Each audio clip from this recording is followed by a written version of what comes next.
अब हम नया टॉपिक लेके आए हैं, कॉन्सेप्ट ऑफ इलेक्ट्रिक फ्लक्स। देखिए इसकी डेफिनेशन में हम क्या पढ़ रहे हैं, the numbers of field lines passing through an close loop और area is called electric flux. अभी हमने थोड़ी देर पहले यही पढ़ा है कि दिस इज एरिया, क्लियर, और इस एरिया में से कितनी लाइनें पास हो रही हैं, जितनी लाइनें इसके अंदर से पास होंगी that is electric flux, that is electric flux. अब मेरी बात को ध्यान से समझिए कि सपोज करो कि these are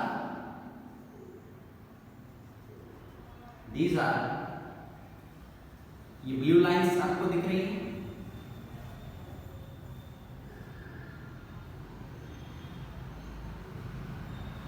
these blue lines are electric flux, electric field lines, clear? These are electric field lines, okay? अब इस इलेक्ट्रिक फील्ड का मतलब क्या होगा? एक्चुअली में हमने ये पढ़ा था लास्ट कई लेक्चर्स पहले कि electric field lines are those lines which are used to represent the electric field and its strength, and these lines are imaginary lines. अब आप देखिए कि मैंने क्या किया, एक ऐसा एरिया वेक्टर लेके यहां लगा, ओके, ये एरिया वेक्टर हो गया। तो इसमें 1 2 3 4 5 6 7, आप ये देख रहे हैं कि ये 7 लाइंस किसको रिप्रेजेंट कर रही है, इस इलेक्ट्रिक फील्ड को रिप्रेजेंट कर रही है। अगर मैं इस 6 में से सिर्फ यहां से लाइनें ही 5 पास करूं तो 5 लाइनें ही इसमें से निकल रही है, तो ये लाइन नहीं, ये इलेक्ट्रिक फील्ड लाइन है। तो ये इलेक्ट्रिक फील्ड की 5 लाइनें क्या बन गई, फ्लक्स बन गई। और मैंने क्या किया, सारी लाइनें ही लगा दी, इतनी लाइनें यहां से पास हो रही हैं उतना ही स्ट्रेंथ बन रहा है। तो इसका मतलब इलेक्ट्रिक फ्लक्स को बेटे 5E से रिप्रेजेंट किया है। तो इलेक्ट्रिक फ्लक्स इस पास से एग्री कर रहे हो, क्लियर है? क्योंकि अगर इलेक्ट्रिक फील्ड की स्ट्रेंथ बढ़ाओगे तो फ्लक्स भी बढ़ेगा, अगर इलेक्ट्रिक फील्ड की स्ट्रेंथ घटाओगे तो फ्लक्स भी कम होगा। मतलब फील्ड लाइंस के बढ़ने से फ्लक्स बढ़ेगा, फील्ड लाइन के घटने से फ्लक्स घटेगा, ओके? अब सेकंड केस मैंने क्या किया, इतना एरिया वेक्टर लिया, फील्ड लाइंस उतनी ही रखी है मैंने, एरिया वेक्टर इतना कर दिया। तो अब आप देखो कितनी 1 2 3 फील्ड लाइंस पास हो रही है, इसका मतलब फ्लक्स कितना बना 3, ओके है। अगर मैं इसको और थोड़ा बड़ा कर दूं तो अब 1 2 3 4 5, अब 5 फील्ड लाइंस पास हो रही है तो फ्लक्स फिर बढ़ गया। अब अगर मैं इसको और बड़ा कर दूं तो फ्लक्स और बढ़ जाएगा। इसका मतलब flux directly proportional to area of conductor, area of loop, okay? अब मान लो कि पहले वाली पोजीशन इसके नॉर्मल है, पहले वाली पोजीशन इसके नॉर्मल है, ओके? तो अब आपको मैंने कहा कि इसको थोड़ा सा एंगल पे कर दें, अभी भी इसकी सारी लाइनें पास हो रही है, थोड़ा सा और एंगल पे कर दे तो अब ये वाली लाइन नहीं जा रही। इसका मतलब कि अगर मैं इसको ऐसे की बजाय ऐसे कर दूं तो अब आप देखो इसका एरिया वेक्टर किधर गया, इधर गया, तो ये क्या है, अब ये वाली लाइन फ्लक्स नहीं है। फ्लक्स कौन सी हुई, 1 2 3 4, तो कहीं ना कहीं इस दोनों के बीच में थीटा थीटा किसके बीच में हुआ? Angle between area and area element and electric field. तो flux directly proportional to angle, flux directly proportional to angle. अब हमें ये देखना है कि ये एंगल कॉस से रिप्रेजेंट करना है या साइन से रिप्रेजेंट करना है। ओके, तो आप इसके लिए आप इस चीज को ध्यान दें। मैंने क्या किया, ये हो गया, ये क्लियर। अब फ्लक्स सिर्फ इतने में से पास हो रहा है, दैट इज ए डैश। इस एरिया में से पास हो रहा है ना flux, that is a dash. और ये वाली चीज यहां से लेके यहां तक, मान लो ये ए बी थी या ए बी ना पी क्यू थी, तो ये पी क्यू कैसे होगी, ये क्यू यहां पे ट्रांसफर हो गया, दैट इज क्यू। ओके, और इस पॉइंट पे क्या ले लो आर। तो अब आपका ये एरिया ये ए हो गया, तो यहाँ पे क्या बन रहा है बेटे, एंगल थीटा। हमें ये निकालना है कि ये एरिया कितना है जिसमें से ये फ्लक्स पास हो रहा है। तो देखो, in right triangle P Q R, in right triangle P Q R, तो परपेंडिकुलर, सॉरी परपेंडिकुलर मुझे तो ये चाहिए ना, P R upon P Q, that is equal to cos theta. P R upon में P Q, that is equal to cos theta. तो P R की value क्या हो जाएगी, P Q into cos theta. तो पी आर आपका क्या हुआ बेटे, ए डैश, पी आर देखो यहां से यहां तक ये क्या हुआ ए डैश, पी क्यू क्या हुआ ए इंटू कॉस। तो ए डैश की वैल्यू क्या हो गई, क्लियर। अब फ्लक्स किसके ऊपर डिपेंड हो गया, थीटा पे। तो ए डैश हमारा क्या हो गया, ये हो गया। अब आप इसको नोट करें, फिर आगे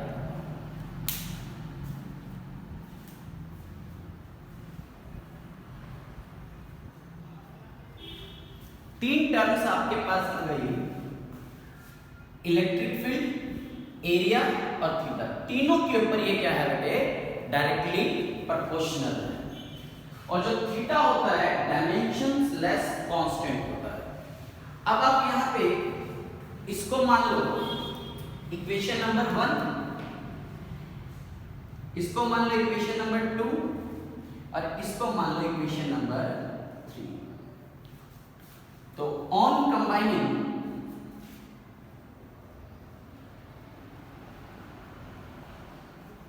इक्वेशन 1, 2 and 3, 1, 2 and 3, तो 5 e a cos theta, 5 e a cos theta, मतलब e a cos थीटा आपने बना ही रखा। अब यहां पे देखिए तो 5 e एक्चुअली में क्या बन गया, e इंटू ए। अगर आप एरिया लगाएं तो फ्लक्स का फॉर्मूला क्या आ गया आपके पास, e इंटू। अब इस रिजल्ट से आप बहुत सारे रिजल्ट तैयार कर सकते हैं। देखिए कैसे,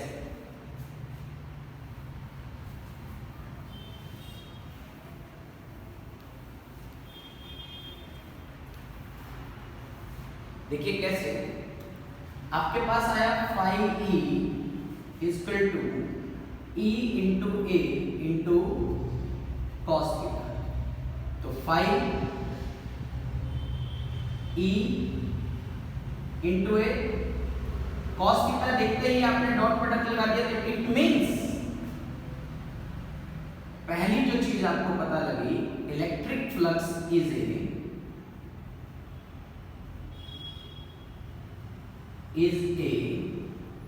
स्केलर क्वांटिटी। कौन सी क्वांटिटी है? Scalar. Second, area is a vector quantity. Area क्या हुई? वेक्टर क्वांटिटी, क्योंकि हमने +1 में पढ़ाया है कि दो वेक्टर क्वांटिटी का डॉट प्रोडक्ट हमेशा क्या होता है? स्केलर होता है। Third one, unit of electric flux. Unit of electric flux, unit of electric flux यहां से बनाएंगे 5e, e into A. e आपका क्या हुआ बेटे? f अपॉन में q, f अपॉन में q इंटू e हो गया। सॉरी, आप यहां से तो इसे e का ही बना रहे हैं, तो e के लिए आपको क्या मिल गया? न्यूटन पर कूलम। और एरिया के लिए क्या मिल गया? Metre square. तो क्या बन गया? न्यूटन पर coulomb metre square, that is flux unit. Clear? अब इसमें तीसरा क्वेश्चन और आता है कि dimensional formula, dimensional formula, dimensional formula क्या बनेगा बेटे? 5e equal to e into A. e का बन गया बेटे f अपॉन में q इंटू a का क्या बन गया? f के लिए आप बनाओ m1 l1 t minus 2, q के लिए हो गया आपके पास बेटे 80, एरिया के लिए क्या हो गया? l। तो क्या बन जाएगा? m1 l3 t ऊपर जाएगा -3 a minus, this is flux. तो फ्लक्स एक्चुअली में बना क्या? फ्लक्स एक्चुअली में बना E इंटू ए और E into delta S। Delta S is also a vector quantity, मतलब एरिया। इसको आप वेक्टर में लिखो तो डेल्टा S, और सीधा लिखो तो E into delta S into cos theta. अब मेरा क्वेश्चन ये है कि एक्चुअली में इलेक्ट्रिक फ्लक्स है क्या? हम इसे समझ कैसे सकते हैं? कि ये तो चलो आपने पढ़ लिया कि electric flux is a that field lines which are passing through any closed loop. What is closed loop? इसका मतलब कोई मैं एक मेटल ले लूं और उसमें से इलेक्ट्रिक फील्ड लाइन पास कर दूं, दैट इज क्लोज्ड लूप? नहीं। इलेक्ट्रिक फ्लक्स एक्चुअली में है क्या, इसका मतलब अब समझें। पहले इसको नोट कर लें।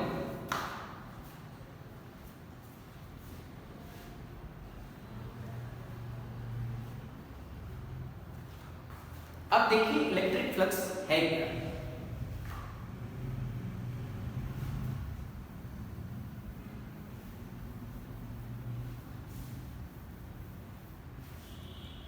इलेक्ट्रिक फ्लक्स, मान लो ये एक घर में लगी हुई वायर है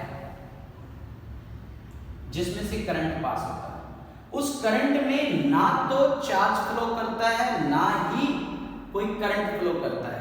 एक्चुअली में करंट इलेक्ट्रिक फील्ड के फॉर्म में यहां पे क्या फ्लो करता है? फ्लक्स फ्लो करता है। याद रखना, फ्लक्स घर में जितनी भी यूटेंसिल्स हैं, जो भी वायर है, जो भी कंडक्टर है, उसमें फ्लो करने वाला जो चार्ज है that is flux, that is flux. Clear? अब आओ इसको एक छोटे से एग्जांपल से समझाता हूं ताकि आपको बहुत अच्छे से क्लियर हो जाए। सपोज करो कि दिस इज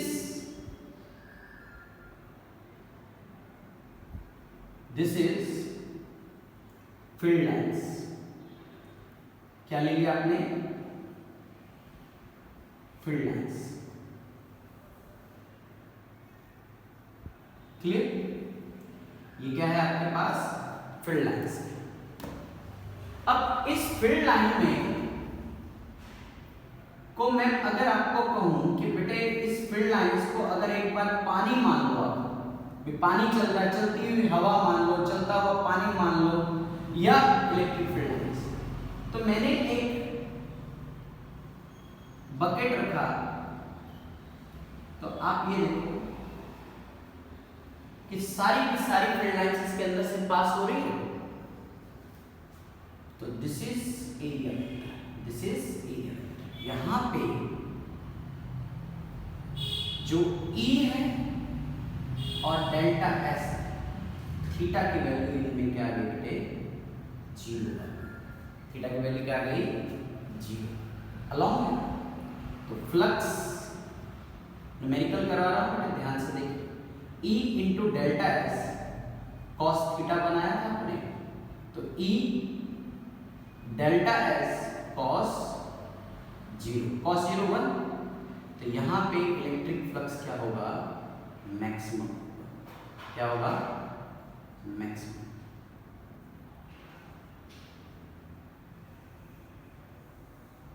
समझ में आई बात?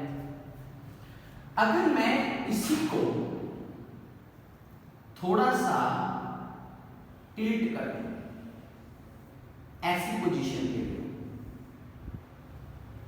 तो एरिया वेक्टर कहां चला गया बेटे? यहां।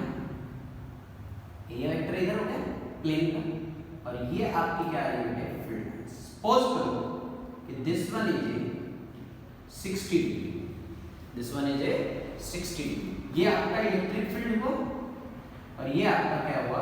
Delta S, area vector. तो सेकेंड केस में क्या बन रहा है?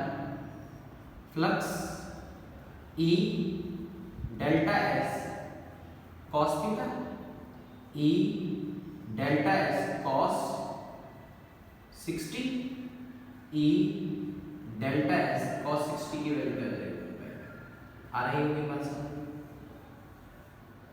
क्लियर?